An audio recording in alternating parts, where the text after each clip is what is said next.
اب یہ ملوکیت تھی، چاہے وہ بنو امیہ کی خلافت کہلاتی ہو اور چاہے وہ بنو عباس کی۔ انسان جبر چاہے اس کے ذہن کے لیے قابل قبول ہو،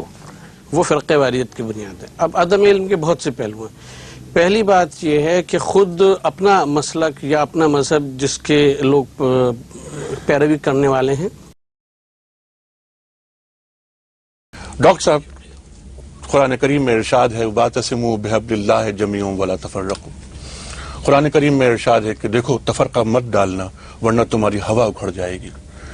آپ یہ فرمائیے کہ ان تمام احکامات، ان تمام درس کے باوجود ہماری صفوں میں یہ فرقہ بندی یہ کیسے آ گئی، اسباب کیا ہیں؟ یہ جو فرقہ واریت ہمارے ہاں خاص طور پر زمانہ ماضی قریب میں بہت شدت اختیار کر گئی ہے، اس کے اسباب ویسے تو بہت سے ہیں، لیکن میرے نزدیک جو ام الاسباب ہے، تمام اسباب کی جڑ اور ماں، وہ ہمارا قرآن سے دوری اختیار کر لینا ہے۔ لیکن سوال یہ پیدا ہوتا ہے کہ اس امت میں قرآن سے دوری کیوں پیدا ہوئی؟ میرے نزدیک سب سے پہلا مسئلہ تو بالکل طبعی تھا، نیچرل۔ اسلام کا ایک دور تھا تحریکی دور، انقلابی جد و جہد ہو رہی تھی۔ اس کے بعد اسلام ایک ریاست کی شکل اختیار کر گیا۔ ان دونوں ادوار کے تقاضوں میں بڑا فرق ہے۔ پہلے دور میں ایک جذبہ جہاد، قربانی، اس کی اشد ضرورت تھی، جس کے لیے اصل ایمفیسس ایمان پر تھا، یقین پر تھا، جس کا سرچشمہ قرآن ہے، لہذا قرآن ہی اوڑھنا بچھونا تھا۔ ریاست کے دور میں آنے کے بعد اصل مسئلہ قانون کا بن گیا، اور قانون ظاہر بات ہے کہ اس کا بڑا حصہ جو ہے اسلامی قانون کا، قرآن مجید کا تو شاید ایک پارے کے برابر بھی وہ اتنا نہ بنے آیات کے جن سے احکام اخذ کیے گئے ہیں، لیکن اصل جو body of rules and regulations آئی ہیں وہ حدیث اور پھر اس کے اندر مرتب ہونے والی فقہ۔ تو ریاست کے دور میں آ کر حدیث اور فقہ پر جو توجہ ہے مرکوز ہو گئی، قرآن کچھ بیک گراؤنڈ میں فیس ہوا۔ تیسرے مرحلے میں جب اسلام نے بقول علامہ اقبال امپیریلزم کا دور کا آغاز ہوا، اب یہ ملوکیت تھی، چاہے وہ بنو امیہ کی خلافت کہلاتی ہو اور چاہے وہ بنو عباس کی اور چاہے پھر آل عثمان کی، یہ سب ملوکیت تھی، اور علامہ اقبال نے اپنے خطبے میں اسے عرب امپیریلزم سے تعبیر کیا۔ اب آ کر حکومت کی طرف سے باضابطہ کوشش ہوئی کہ قرآن کو پیچھے ڈال دیا جائے، اس لیے کہ قرآن مستکبرین کی جو مذمت کرتا ہے، مترفین کی جو مذمت کرتا ہے،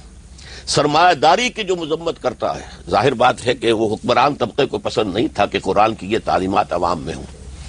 لہذا انہوں نے جان بوجھ کر راستہ کھولا کہ مغرب سے یونانی فلسفہ اور یونانی منطق آ کر اور مسلمانوں کو الجھا دے اور وہ اسی کے اندر بالکل غلطاؤں پیچا ہو کر رہ جائیں، قرآن سے ان کی دلچسپی نہ رہے۔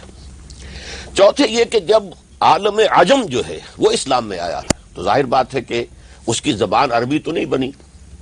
اگرچہ مغرب کی طرف اسلام گیا ہے تو اس نے ساری زبانوں کو ختم کر دیا اور عربی ہی افریقہ کے شمالی حصے کی سب کی زبان بن گئی۔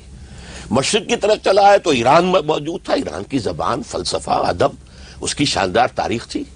لہذا عربی وہاں پر گین نہیں کر سکی گراؤنڈ، اور اس سے آگے معاملہ بھی جو چلا ہے تو آپ کو معلوم ہے کہ فارسی ہی اصل زبان رہی ہے ہندوستان میں بھی۔ قرآن مجید پھر عوام کے لیے نہیں رہا، اس کا مصرف یہ ہو گیا کہ پڑھو اور ثواب حاصل کر لو یا ایصال ثواب کر دو، اللہ اللہ اور خیر صلی اللہ بآیات اشترا کارے جنی اس کے از یاسین او آسا بمیری، مرتے ہوئے شخص کو یاسین سنا دو تاکہ آسانی سے جان نکل جائے، اور اس طرح فرقہ واریت کی جڑیں مضبوط ہوتی چلی گئی۔ اب چونکہ ساری توجہ ہو گئی فقہ پر، اور اس میں اگلا مرحلہ جو آپ نے ذرا بات تھوڑی سی کاٹ دی وہ تقلید جامد، چونکہ جب علم جو ہے موجود نہیں رہا اور اس کی طرف توجہ نہیں رہی تو اب تقلید اس کا لازمی نتیجہ تھا۔ اس سے وہ چیز ہمارے ہاں فوسیلائز ہو گئی تقلید کی وجہ سے۔ پانچویں مرحلے میں آ کر ہمارے ہاں، اور یہ ریسنٹ معاملہ ہے، سیاسی وجوہات بھی ہوئی ہیں قرآن سے دور ہونے کی اور اختلافات پیدا کرنے کی۔ سب سے پہلے صفوی حکومت ایران میں، شیعہ، اور آل عثمان ترکی کی عثمانی خلافت سنی، ان کے درمیان جب کلش رہی کئی صدیوں تک۔ ریسنٹلی ایران کے عوامی انقلاب کے بعد خطرہ محسوس ہوا عرب ممالک کو اور بادشاہتوں کو کہ یہ طوفان ہمیں بہا لے جائے گا، تو ایک جواب میں رد عمل شروع ہوا اور بہت سی جماعتوں کو سپورٹ کر کے کسی کو ایران سے، کسی کو سعودی عرب سے یہاں لڑایا گیا ہے۔ احمد جاوید صاحب، فرقہ واریت کی بنیاد کیسے پڑی؟ ہماری صفوں میں یہ زہر کس طرح سرایت کر رہا ہے بلکہ کر چکا ہے؟ ڈاکٹر صاحب نے اس جانب مختلف نکات اٹھائے، نشاندہی فرمائی۔ کیا آپ احمد جاوید صاحب یہ فرمائیے کہ ڈاکٹر صاحب کے ان نکات سے، ان اسباب سے آپ اتفاق کرتے ہیں؟ واقعی اسباب یہی ہیں، لیکن کچھ نفسیاتی اور اسٹرکچرل وجوہات بھی ہیں۔ جیسے کہ ڈاکٹر صاحب نے بہت واضح اور محکم الفاظ میں کہا کہ جب زندگی کی وجود ساز قوت کو محض میرے ارادے اور عمل کا موضوع بنا دیا گیا اور دین کی ایک قانونی تشکیل کو پورے دین کی بنیاد بنا دیا گیا، تو اس سے نقصان یہ ہوا کہ انسانوں میں پہنچ کے دین کے جو دو نیچرل اینڈز ہیں ان میں نمو رک گئی۔ انسان جب کسی چیز کے سامنے سرنڈر کرتا ہے اور اپنے موجود ہونے کی تمام شرائط، آداب اور معنویتیں اس سے عکس کرتا ہے، مطلب اس طرح کا نظریہ قبول کرتا ہے، تو وہ نظریہ اس کے اندر دو اینڈز پہ مینیفیسٹ ہوتا ہے۔ ایک اخلاق کہتے ہیں میری شخصیت کی تشکیل کا وہ میکینیکل عمل جو یونیورسل ہے اپنی ماہیت میں، ٹھیک ہے، اور دوسرے تہذیب۔ ہم نے دین کی اخلاقی اور تہذیبی مینیفیسٹیشن ہونے کا عمل اس قانون پسندی سے روک دیا، جس کا نتیجہ یہ ہوا کہ دین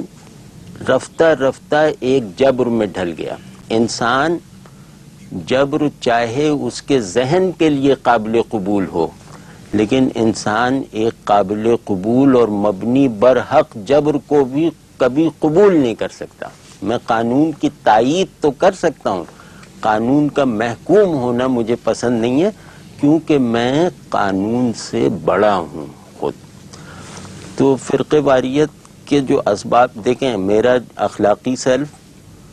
دین سے تشکیل نہیں پاتا، میرا اخلاقی سیلف یہ ایک سو کالڈ ہیومنزم یا ایک جو بالکل جبری ہیومن کانٹینٹ ہے اسی کے عمل میں لانے وانے کا نام بن گیا، ٹھیک ہے، اس پہ میرے شعور کی اور ارادے کی گرفت نہیں رہی۔ تو اس کا نتیجہ یہ ہوا کہ انسانوں میں جو اخلاقی اور تہذیبی خصائص ہوتے ہیں جو ان کی انسانیت میں تسلسل پیدا کرتے ہیں، وہ ہمارے یہاں پنپ نہیں سکے، تحمل ختم ہو گیا۔ تہذیب کو اگر ہم سمجھتے دین کی تہذیبی مینیفیسٹیشن کا ذریعہ بنتے تو ہم یہ سمجھتے کہ انسانوں میں کوئی ایسی وحدت اور اتحاد موجود ہی نہیں ہو سکتا جو تنوعات کو اپنے اندر سمیٹے ہوئے نہ ہو۔ ڈاکٹر صاحب کی اس گفتگو سے جس طرح جاوید صاحب اتفاق کر رہے ہیں، اسی طرح آپ بھی اتفاق کرتے ہیں؟ یہاں بات اتفاق اور اختلاف کی نہیں ہے۔ جن نکات کی جانب ڈاکٹر صاحب نے اشارہ کیا، نشاندہی فرمائی، 5 نکات، اس جانب اب اس طرف آپ کی کیا رائے ہے؟ اس جانب ہم اس میں کچھ اضافہ کرنا چاہتے ہیں، ارشاد۔ کیونکہ جو یہ جتنی گفتگو ہے سب اپنی جگہ بامعنی اور مفید ہے، لیکن ہم سمجھتے ہیں کہ فرقہ واریت کا جو اس وقت بھوت سوار ہے اور جس طرح سے ہلاکتیں ہو رہی ہیں، اس میں اگر ہم مذہب کو ایک اور پہلو سے دیکھیں کہ مذہب ایز اے سوشل انسٹیٹیوشن اور اپنی سوشولوجی میں اپنی اس کی کازز دریافت کرنے کی کوشش کریں فرقہ واریت کی، تو ہم سمجھتے ہیں کہ ہم زیادہ کامیاب ہوں گے یہاں فرقہ واریت کو کنٹرول کرنے میں اور اس کی تشخیص کرنے میں۔ بہت اچھا۔ پہلی جو بات ہے، ہم کور پوائنٹ کہیں گے، جیسے ڈاکٹر صاحب نے قرآن سے دوری کو فرمایا، وہ بالکل ٹھیک ہے، لیکن اس کے ساتھ یہ ہے کہ ہم یہ کہیں گے، عرض کریں گے کہ عدم علم، بنیادی طور کے اوپر عدم علم جو ہے وہ فرقہ واریت کی بنیاد ہے۔ اب عدم علم کے بہت سے پہلو ہیں۔ پہلی بات یہ ہے کہ خود اپنا مسلک یا اپنا مذہب جس کے لوگ پیروی کرنے والے ہیں، خود اس کی تعلیمات سے ناواقف ہیں، کہ کن مسائل میں خاص طور کے اوپر جو دوسرے کو زک پہنچانے، دوسرے فرقے کے خلاف بات کرنے، دوسرے کو کافر قرار دینے، اس کے بارے میں خود ان کے مسلک کے علماء کا کیا نظریہ ہے اور کس طرح سے انہوں نے اس کے اوپر گفتگو کی ہے، لوگ اس سے ناواقف ہیں، خود اپنے مذہب سے ناواقف ہیں، پھر دوسرے کے مذہب سے جس کے لیے رائے زنی کی جا رہی ہے، جو بنیاد بنتی ہے فرقہ واریت کی اور تشدد کی، کہ جس فرقے کو آپ غلط قرار دے رہے ہیں، کافر قرار دے رہے ہیں یا بدعتی اور ضال قرار دے رہے ہیں، اس کے بارے میں بھی پوری معلومات نہیں ہیں، صرف جو لوگوں سے سنا لیا اس کے اوپر اپنے لوگوں نے بنیاد رکھ دی۔ محسن صاحب، اس کی وجہ کہیں یہ تو نہیں کہ عوام تحقیق نہیں کرتے بلکہ تقلید کرتے ہیں، ان کا استحصال کیا جا رہا ہے علماء کے ذریعے؟ حقیقت میں جب برٹش کلونیلزم یہاں آیا ہے، وہاں ایک عجیب چیز کی بنیاد اس زمانے میں پڑتی ہے، وہ یہ کہ ہر ایک کو مذہبی آزادی کے نام کے اوپر اہل تشیع نے اہل تسنن کے خلاف اور اہل تسنن نے اہل تشیع کے خلاف کتابیں لکھی۔ اس کے ٹائٹل پہ صرف یہ لکھ دیا جاتا تھا کہ اس کو سنی حضرات نہ پڑھیں، اس کو شیعہ حضرات نہ پڑھیں، اس سے کچھ نہیں ہوتا۔ زہر وہاں سے گھلنا شروع ہوا لوگوں کے ذہنوں میں، ایک دوسرے کو غلط قرار دینا، اس کے نتیجے میں یہاں مسیحیت یہاں پھیلی۔ اچھا ہوا برا ہوا اس کی ہم بات نہیں کر رہے، ہم سوشیولوجیکل پوائنٹ آف ویو سے بات کر رہے ہیں۔ اور آگے چلیے، پاکستان بننے کی جن حضرات نے مخالفت کی، مجلس علماء ہند اور یہ دیگر جو مذہبی جماعتیں تھیں، انہوں نے پاکستان بننے کی مخالفت کی، لیکن جب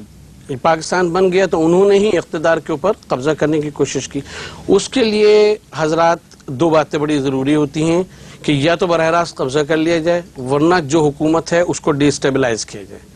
پاکستان کی 50-55 سالہ تاریخ یہ بتاتی ہے کہ مذہبی قوتیں کبھی اس طرح سے نہیں چھا سکی کہ وہ یہاں حکومت کو حاصل کر لیں، لہٰذا ہر دور میں دوسری بات ہے کہ مذہبی قوتوں کا چھا جانا الگ بات ہے، فرقہ سازی کو، فرقہ بازی کو، کفر سازی کو، فتووں کو پروموٹ کرنا وہ دوسری بات نہیں۔ انیق بھائی، ایسی بات نہیں ہے، بات یہ ہے کہ ان لوگوں نے کہ جو حکومت کو ڈی اسٹیبلائز کرنا چاہتے ہیں، انہوں نے ہی ان چیزوں کو کہ فرقوں کو کافر قرار دینا، ان کے عقائد کے اوپر وہ کرنا، ان کے خلاف فتوے دینا، یہ چیزیں جو ہیں وہ اس مقصد کے، اس کے پیچھے ٹوٹل پولیٹیکل مقصد ہے۔ ورنہ جب ہم فقہ کی کتابیں اٹھا کے دیکھتے ہیں، حدیث کی کتابیں اٹھا کے دیکھتے ہیں، اس میں اس قسم کی نہ کوئی ہمیں تفریق نظر آتی ہے، نہ کوئی کسی کو کافر کہتا نظر آتا ہے، کچھ نہیں ہے۔ آپ نے کہا کہ یہ ٹوٹلی پولیٹیکل ایشو ہے،